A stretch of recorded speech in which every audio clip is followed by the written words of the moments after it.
Hey, this is Adam Torres, and I'm here to tell you that it has never been easier to start your very own podcast. At Mission Matters, our goal is to amplify stories that matter. That means we want to help you start your podcast because your story matters. We can do this in 3 different ways. 1, join our podcast school and take a free or paid course. 2, visit our resources page where we've already figured out what you need, such as where to host your podcast. Or 3, heck, we can even do everything for you through our podcast agency, including editing for cheaper than you can do in-house. Oh, and no contract, service is month to month. Get started by heading over to missionmatters.com and click on Start a Podcast. All right, now let's get into the show. Hey, I'd like to welcome you to another episode of the Mission Matters Business Podcast, your source for all things business. My name is Adam Torres. You can follow me on Instagram at AskAdamTorres. Keep up with my book releases, book tour schedule, signings, all that other good stuff. Always love to connect with you there. And as always, if you'd like to apply to become a co-author of one of my upcoming books, just head on over to the website, missionmatters.com, and click on Become an Author to apply. All right, today I have Andrew Seaton on the line, and he is author of the newly released book, Spiritual Awakening Made Simple: How to See Through the Mist of the Mind to the Peace of the Here and Now. Andrew, welcome to the show. Thanks, Adam. Good to talk with you. All right, Andrew. So first off, congrats. Never easy to finish a book or release a book. I mean, how you feeling? Well, very satisfied that it's out there because it wasn't just the process of writing the book, in the last year or two, but most of my life has been like a preparation and a lead up to this, so it feels very satisfying to get this book out there. Oh, man. Well, congratulations, and I'm excited to do my little part to help my audience know, and I definitely want them to go check this out. It was really easy to find on Amazon. I just literally typed in Spiritual Awakening Made Simple, and when I got to the made, it was already popping up the simple, so good stuff there. So just to kick us off, Andrew, so what was the inspiration for this book? Well, that's a huge question, but I'll keep it very short. I've been most of my working life working in the field of education, but especially digging deep in that field to try and find out what is really possible in terms of human potential, human functioning. How do we really help a human being, especially as a child, but ongoing? How do we help a human being really blossom and really open up all of the faculties and capabilities that are inherent in being a human being? And I was very frustrated for many, many years in the field of education because the schooling system, you could hardly design something less helpful in terms of awakening all of the faculties of a human being. It's got its advantages, but it's got lots of disadvantages. And so, about 15 years ago, I finished a PhD research, which I titled Investing in Intelligence: An Inquiry into Educational Paradigm Change, really digging deep into what's the nature of learning and what's the nature of knowledge, the knowledge that we take for granted so much, both our day-to-day personal knowledge and the knowledge that we acquire, in our educational programs. What's really the nature of knowledge and what's the nature of human intelligence, or the possible nature of human intelligence? And I found that there was an incredible mismatch between what's really understood well, if we dig around, about how human beings function well, and the way that our education system functions and kind of brings us into the world as adults. So this book emerged out of that. It's a reflection of what I came to understand about how there's a part of us, the essence of us really, an awareness or a consciousness which is beyond the conditioned thinking that most of us live out moment by moment, day by day, year by year, that we can awaken when we start to question and realize that so much of the thinking that goes on, automatic thinking, most of it, can be found to be false or not reality. We take so much for granted this idea that what we know about who I am and about the world around me and the people around me, that's reality. But actually it's not. It's really just a mental construction that we've built up, each of us slightly differently, sometimes quite differently, based on our early childhood, our own pattern of family life and conditioning through schooling and so forth. So, and this will be of interest to your listeners, most of whom probably are very involved in or interested in the field of business, because the way that we are raised and grow up into life and the way that we function tends, as I say, to be mostly patterns of conditioning. And this is not helpful when you're in an entrepreneurial situation or a business situation where you really want to be able to see things as they are in reality.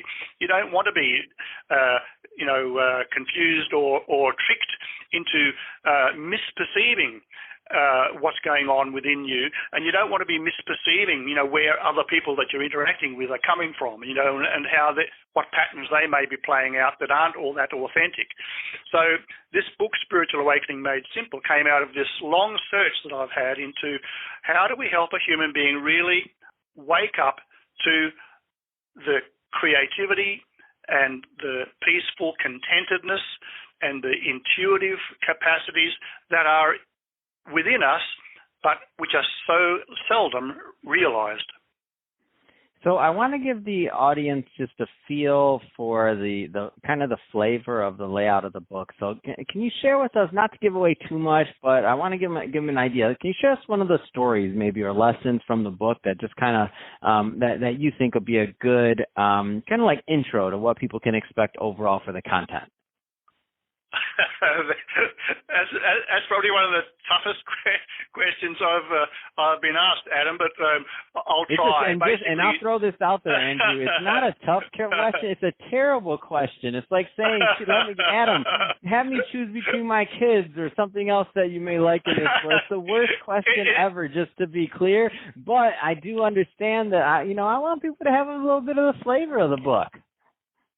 Yeah. I know where you're coming from, and I was only thinking about this yesterday that, the book's not a long book. It's about 100 pages, but it's very, very methodical, and as I say, it contains the distillation of virtually a lifetime's investigations.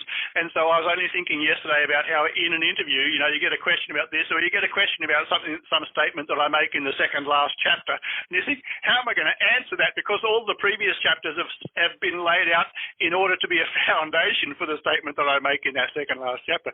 So it's kind of weird and strange, and as long as your listeners appreciate the fact that this book really is something to read, and not just to read as interesting concepts about the subject matter, but it's very experiential. It helps them to discover for themselves. I don't ask people to believe anything that I say about the awakening of human faculties and potential, but to discover as they read through. So, Adam, in terms of the layout of the book, as I say, it's very important for me to just say that it's a very concise distillation. It's a very methodical laying out of what's possible in terms of human functioning.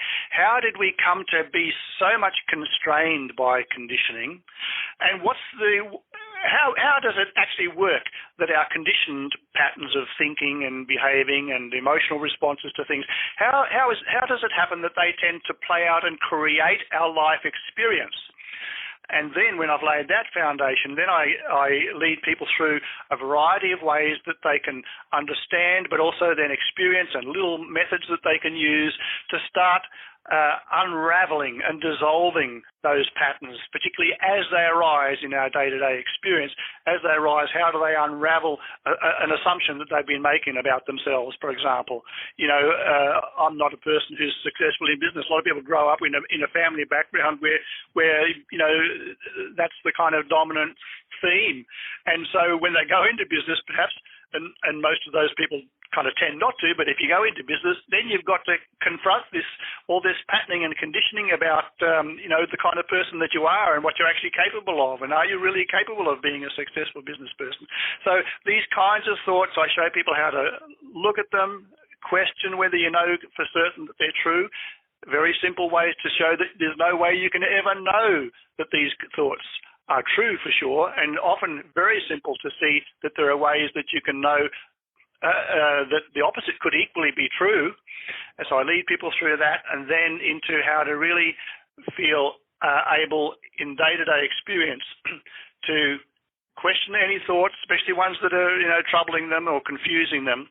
Come back to kind of the peaceful presence of the awareness that they are in their essence, and then that allows creativity and intuition to flow, and more real perception of kind of what's going on, and then solutions arise that help them to, follow through with things.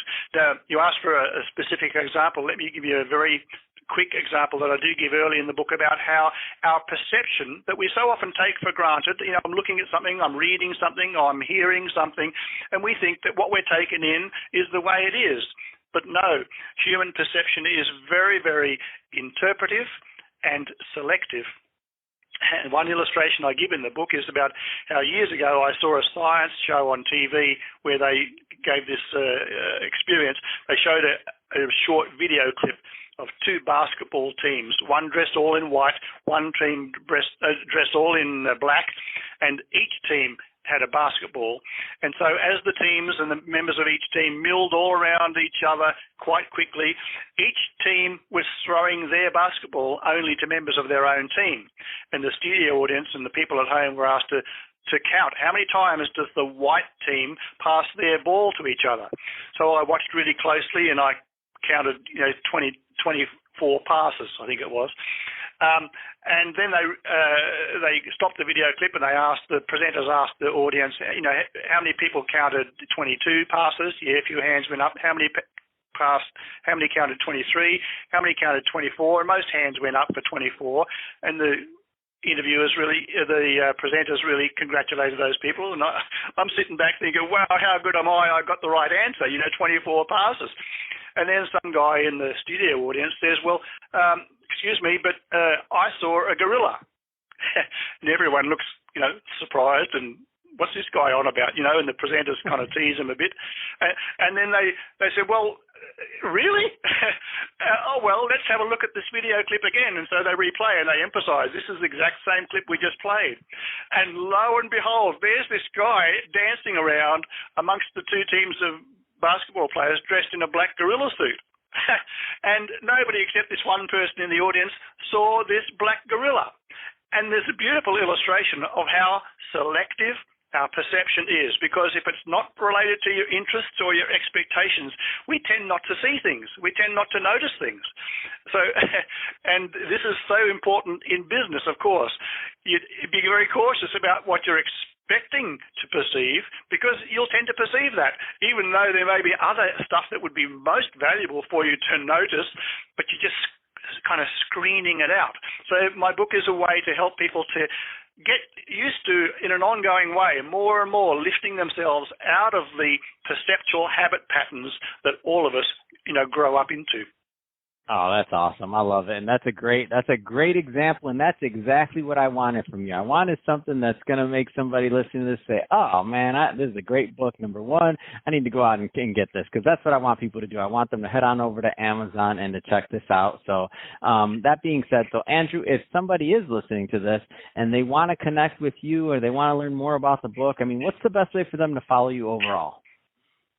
Oh, yeah, thanks, Adam. Well, I've got a website, awakeningmadesimple.org, awakeningmadesimple.org. And there I've got the preface and the intro to the book. I've got some early comments that have come in about the book, a bit about my background, and there's a newsletter people can subscribe to if they wish. There's also a page that talks about one-on-one mentoring that I offer for people, mentoring to guide people through the process, especially if they've read the book, but even if they haven't, of awakening up to this awareness that's within us, that's beyond the mind and the body, and that really is the source of all the creativity and intuition that we want to have flow in our lives.